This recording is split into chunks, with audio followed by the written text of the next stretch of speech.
Monica Socciu cresce a Siniscola, piccola cittadina della costa nord-orientale della Sardegna.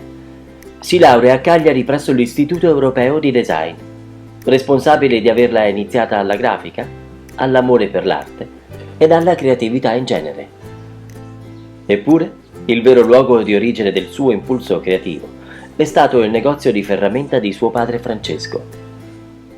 I suoi specchi hanno una fonte di ispirazione inesauribile e dalla più ampia varietà. È la stessa isola, infatti, che con la sua cultura, le sue tradizioni, il suo artigianato.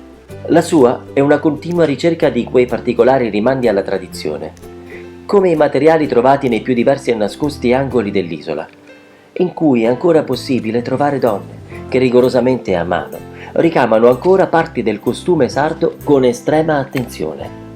Mossa come quelle ricamatrici dalla stessa sensibilità e passione per le tradizioni sarde, usa per i suoi lavori soltanto materiali di origine rigorosamente sarda, come ad esempio la lana che le avvolge e che si caratterizza per una lavorazione tipica.